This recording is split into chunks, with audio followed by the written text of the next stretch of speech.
Life doesn't stop for you to hurt.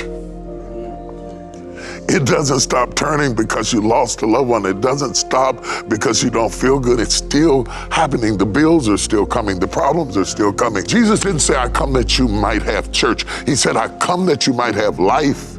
And sometimes we're great at having church, but we're having a terrible time having life. God won't just be a church experience. He's gonna get in your life experience. So I was building my church, the church of my dreams, the church beyond my dreams, the church that I never thought I would ever get to build, the church that was valued out at millions and millions of dollars that I didn't have. But I had the faith to believe that God did. And it was going up and it was happening and I was seeing it right before my eyes, and it was like being at the Red Sea when Moses stretched forth his rod and the bills parted and the contractors got paid and the building was erected and it was standing there. And the only bad thing about it, amidst all of the pews and the colors and the picking out of the architect's designs and going through proofs and looking at materials and concepts, the only bad thing about it is while the church was going up, my mother was going down. And you have to have taken care of somebody with Alzheimer's to know that they go away in layers. It's not like a car wreck and they go all at once. It's not like a heart attack and you find them and they're gone. No, no, no, no. She died a little bit every day. And every day they were bringing me reports about what materials came in, and the pews are going to come in on Saturday, and the carpet is coming in, and at the same time the doctor was saying she's getting worse. And she had lost the ability to remember to swallow and holding food in her mouth. And I would come home from preaching and ministering and have to stick my finger in her mouth and remove her food and take care of her. And all kinds of articles were being written about the smart church and what was going on. And they were talking about what was going right, and they never saw what was going wrong. They saw the wine, and I saw the crushing. I really saw the crushing. You see, my mother was not just my mother, she was my best friend. She was my secret keeper and my confidant, and I knew everything about her and she knew everything about me. And losing her was like losing me in pieces because we were almost the same person. Even through Alzheimer's, we could still continue to communicate. And when she lost her ability to speak English and started speaking gibberish, when I would walk into the room, she'd look at me and say, "Hi, baby." And I watched her fade away until she died in my arms. And I held her until her body got cold. And it was painful. And it was tough. And I still had to teach Bible class. And I still had to run revival. And I still had to preach on Sunday morning, and I still had to conduct business, and I still had to negotiate the affairs of the church. And I was writing a book by her bedside while she was in the hospital. I was writing while she was dying, in the room with her, right by her side. You can't let go of one thing for the other. You have to do both simultaneously. Life doesn't stop for you to hurt.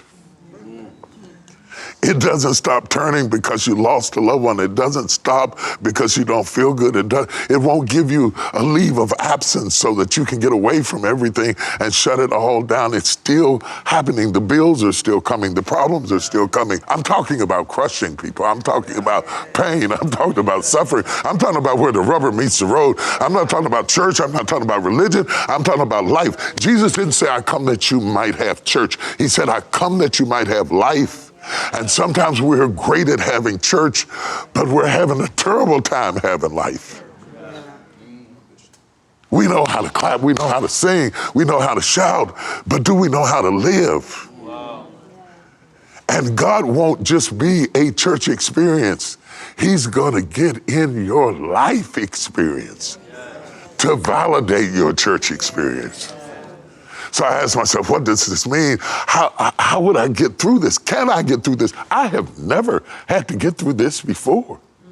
I have never lived a day that she wasn't in it. Not one. I have never been abandoned like that in my life. And even though I was 40, for the first time in my life, I was an orphan. A preaching orphan. A teaching orphan.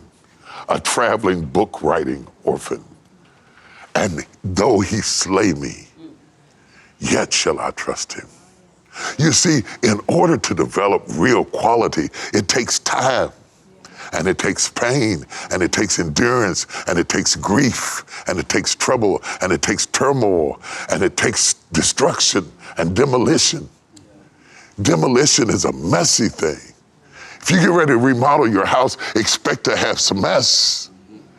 And when God gets ready to recycle you, he does it through the things you suffer and the things you endure. In the Gospel of St. John, Jesus identifies who he is.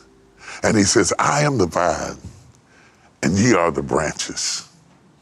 And every branch in me that bear fruit, I purge it that it might bring forth more fruit. That's the sentence that gets me.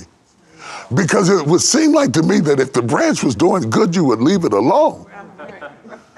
But he says, every branch in me that beareth fruit, I cut it back. I cut it back not because I'm a serial killer, not because I'm out to destroy the bush, not because I hate grapes, not because I don't want it to win, but I cut it back so that it might bring forth more fruit. So we don't go through these crushings because we are not his, and we don't go through these crushings because he doesn't love us, and we don't go through these crushings because we're not fruitful. He cuts us because we are fruitful. Wow.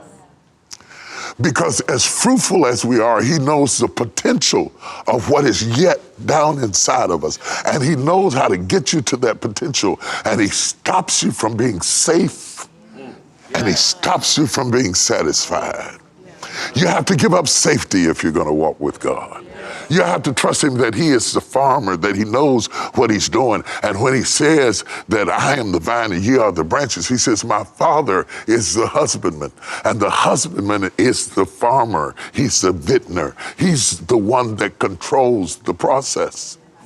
He knows exactly where to cut to make you more fruitful. When I was a little boy, I went out in the yard trying to do like my mother who pruned the rose bushes. I decided I would help her out and go prune the rose bushes. And when she came home from work, I had almost killed the bush. I was a bad little boy. You can tell, can't you imagine? Just shrink me down to about 8 years old. You got trouble on your hand. I was a bad little boy. I had tore the bush apart. And she was furious with me. And I said, why are you furious with me when I'm only doing what you did? She said, no, you're not doing what I did because I know where to cut. See, the vintner knows where to cut. It's not the cut alone. You can't just cut it anywhere. He knows where to cut, and he knows when to cut, and he knows how to cut to bring you to the place that you can be more fruitful, because ultimately he wants you to have enough fruit that we can become wine, that we can enter into that state of being that lasts for years and years and hundreds of years as wine. But if I remain, the grape I will go bad. So it is the only fruit that is raised to die. It is raised to be crushed. It is meant to be stepped on. It is meant to be bruised. If grapes could scream, they would cry out from the pain of becoming wine. But if they can endure the pain of the crushing and trust the vintner who is God our Father to take me through this process, my latter days will be greater than my former days. And finally, I'll be more valuable and I'll be worth more, and I may get shipped abroad. And I may be served to kings and princes and set before great men only because I've been crushed. I may be served at the finest tables. I may be used in the greatest restaurants only because I endured the crushing. Jesus connects us to the Father by helping us to understand what his role is in our life so that we won't misunderstand the knife, so that we will understand that the knife is in the right hand. That sometimes when God approaches you, he approaches you and he looks like a slayer because he's coming with something that hurts. And you have to trust his character when you don't understand his methods. Amen. You have to understand his acts by believing in his ways. Because the husbandman is our father. He cuts us in all the right places. And we can do nothing without him. We can be nothing without him. We cannot reach the height and the hope of the purpose of our calling without him, because only the manufacturer knows how fast the car will go. He has built it and designed it to accomplish more than the foot that's got its pressure on the pedal. He has designed the car to exceed the pace that you may be willing to drive. And so if you want to know how fast it can go, you have to talk to the manufacturer, because he designed it with enough horsepower to do more things than you may even be capable of doing. And God pushes us out of our comfort zone by crushing us. Jesus became human so that he could understand what it was like to be human. He experienced our trials, our temptations, our heartaches, our pain, so that he would be an example for us. He is the fruition of God's word. He proves himself in us. He walks it out right in front of us to show us that it can be done. He allows himself to be beaten right in front of us, and we got to see him be beaten, and we got to see him be ridiculed and laughed at, and be popular and then unpopular, and loved and then hated, so that we would understand that all of this is part of becoming wise.